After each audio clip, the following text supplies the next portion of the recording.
Yes, 8th class, here is your new chapter, that is chapter number 4. The name of chapter is direct and inverse variation.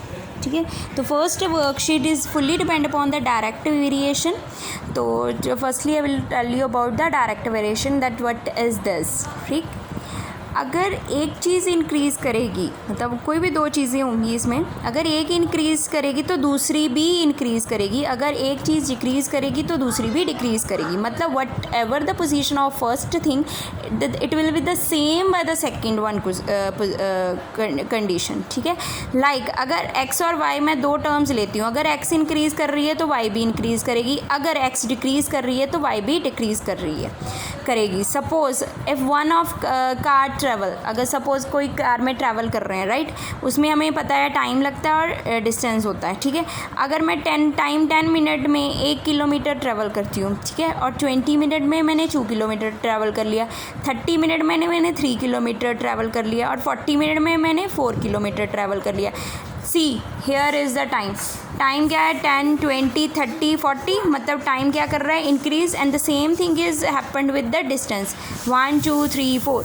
तो distance भी क्या कर रहा है, मेरा increase कर रहा है. अगर टाइम इंक्रीज़ कर रहा है तो अगर मैं बैक साइड से देखती हूँ, जहाँ पे आ गया 4, 3, 2, 1, 40, 30, 20, 10, तो टाइम डिक्रीज़ कर रहा है तो डिस्टेंस भी मेरा डिक्रीज़ कर रहा है. ठीक है, अब एक और चीज़ देखो, तो इट मीन्स क्या है, हम इसमें क्या बोलेंगे, डायरेक्ट वेरिएशन क्या होती है, जो रेशो है इन दोनों की, अगर वो हमें सेम वैल्यू देती है, it will be a direct variation. Suppose मैंने क्या किया, 10/1 किया, तो आंसर कितना आ गया, 10. देन 20 को 2 से डिवाइड कर दिया, फिर भी मेरा आंसर कितना आ गया, 10. 30 को 3 से डिवाइड कर दिया, 10. देन 40 को 4 से 10. तो see here is the ratio of x upon y is equal to, मतलब ये है एक्स और ये क्या है वाई, तो ratio of x upon y is equal to constant, मतलब हमेशा सेम ही होगी. इसको हम क्या बोलते हैं, direct variation. See here is the formula of direct variation. मतलब क्या है कि एक्स अपॉन वाई हमेशा के, मतलब that is the constant term, तो हमेशा सेम ही होगी. See here is the example that find the p and q, means x y given है, 5/8 दिया है, नेक्स्ट वन ये टर्म मिसिंग है, ये गिवन है, ये गिवन है, ये मिसिंग है. मैंने फार्मूला लिया, ये सारे हमेशा इक्वल ही होंगे, तो मैंने इक्वालिटी में इनको लिख लिया. ठीक है, तो पहले इसको मैं इससे सॉल्व करूँगी, इसको इससे सॉल्व करूँगी, फिर इसको इससे. तो मैंने 5/8 इज़ इक्वल टू p/32 कर दिया, तो p की वैल्यू निकाल ली 20. फिर 5/8 इज़ इक्वल टू 10/q कर दिया, और q की वैल्यू निकाल ली मैंने 16. तो मैंने यहाँ पे जो मेरे पास आंसर आया, p का मेरे पास कितना है 20 यहाँ पे लिख दिया, और q का मेरे पास कितना है 16. नाउ चेक इट आउट, मैंने 5/8 कर दिया, इसकी कटिंग हो रही है, नो, इज़ इक्वल टू, फिर मैंने p लिखा था, p की मेरी वैल्यू कितनी आ गई है 20/32, इसकी भी कटिंग करके मेरे पास कितना आंसर आ गया 5/8. फिर मेरे पास q आ गया, कितना आ गया 16, 10/16, तो इसकी भी आंसर कटिंग करके कितना आ गया 8. See here is a 5/8 and 5/8, and the answer will be same of these 3. तो मतलब क्या होता है कि हमेशा आंसर इसमें सेम ही आता है, रेशो हमेशा ही कांस्टेंट होती है.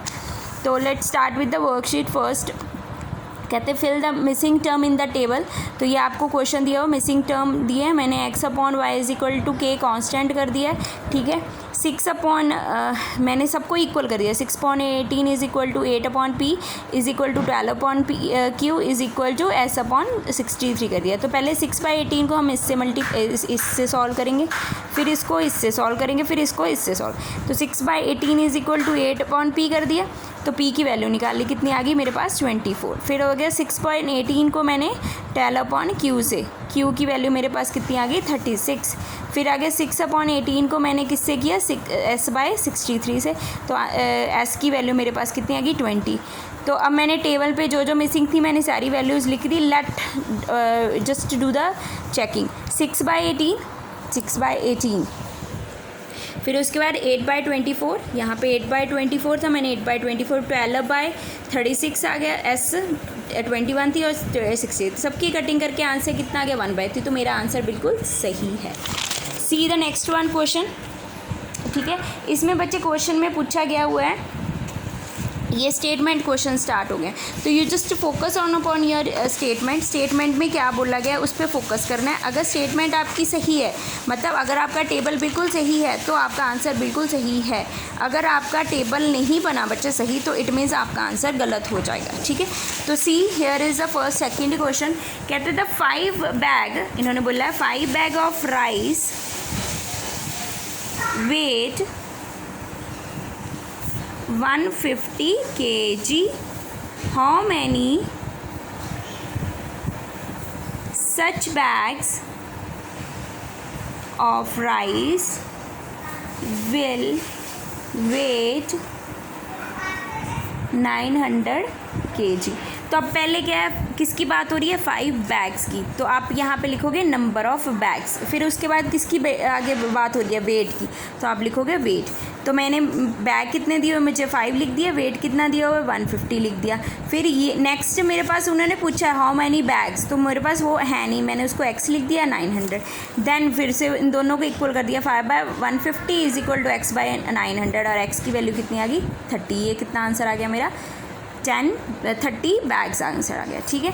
And see the third one question, उसमें उन्होंने बोला है the cost of 3 sugar 3 kg, the cost of 3 kg of sugar. यहाँ पे अगर कॉस्ट के साथ रुपीज़ लिखे होते तो हम कॉस्ट का कॉलम पहले बनाते, बट यहाँ पे कॉस्ट ऑफ 3 kg मतलब kg हमें पता है वेट होता है, तो वेट की पहले बात आ गई। तो वेट कॉस्ट, वेट कितना दिया है 3, फिर मुझे वेट कितना दिया है 15, फिर मुझे रुपीज़ पहले 54 दिया, next one they had ask, फिर मैंने एक्स निकाले, जो आंसर आ गया मेरा वो मेरा कितना आंसर आ गया मेरा कॉस्ट आ गई है, ठीक है। उसके बाद in the fourth question what they had ask, कहते हैं motor boat covered 20 kilometre in 4 hour. 20 kilometre, kilometre क्या होता है डिस्टेंस, इट मीन्स पहले मैं कॉलम में क्या लिखूँगी डिस्टेंस, फिर उन्होंने बोला आज टाइम कितना, टाइम कितना हो गया मेरा, टाइम मैंने लिख दिया। एक कॉलम मेरा डिस्टेंस का बन गया, एक टाइम का बन गया। डिस्टेंस मुझे कितना दिया हुआ है 20 और आज कितने दिए हुए हैं 4। फिर उन्होंने डिस्टेंस कितना पूछा है वो मेरे पास है नहीं, वो मैंने ऐसे ही छोड़ दिया। फिर आज दिए हुए हैं 7, फिर मैंने 20/4 इज इक्वल टू x/7 कर दिया, x की वैल्यू निकाल दी 30। तो आप लिखोगे रिक्वायर्ड डिस्टेंस इज़ 35 किलोमीटर। फिर उसके बाद फिफ्थ आ गया, कहते हैं motor bike travel to 10 kilometre, motor bike travel kilometre. फिर से आगे किसकी बात होगी, डिस्टेंस की। How would far it travel on litres of petrol, petrol मैंने ब्रैकेट में लीटर लिख दिया, तो लीटर मुझे गिवन है, एक डिस्टेंस मुझे पूछा गया है, मैंने वो एक्स लिख दिया और एक्स की वैल्यू फाइंड कर दी, ठीक है, और साथ में किलोमीटर आंसर निकाल दिया, ठीक है। And the same 6th question you have to do same way, ठीक है, उसमें भी है। इन द 7th क्वेश्चन सी बच्चे, इन द 7th क्वेश्चन क्या हुआ है वहाँ पे, इन द 7th कहते हैं if the weight of 5 sheet of the paper is 20 ग्राम, कहते हैं कि अगर वेट है 5 शीट का 20 ग्राम है तो how many sheet in the same 2.5 ग्राम। तो हमें पता है कि जो पहले उन्होंने देखो किसकी वेट की बात की हुई है, if the weight of 5 sheet आ गई वहाँ पे, तो इट मीन्स पहले हम लिखेंगे नंबर ऑफ शीट, वेट, ठीक है, ग्राम में होगा क्योंकि नंबर ऑफ पेपर्स पूछे गए हैं तो वो हमेशा ग्राम्स में होते हैं। तो 5x फिर 20 और 2.5 किलोग्राम है, तो इसमें हमने 1000 से मल्टीप्लाई किया, आंसर मेरा कितना आ गया 2500 ग्राम। तो अब x की वैल्यू निकाल लो, ये आपकी नंबर ऑफ शीट होगी। So I hope so it has clear complete rest one question they had same as it is and finish up it.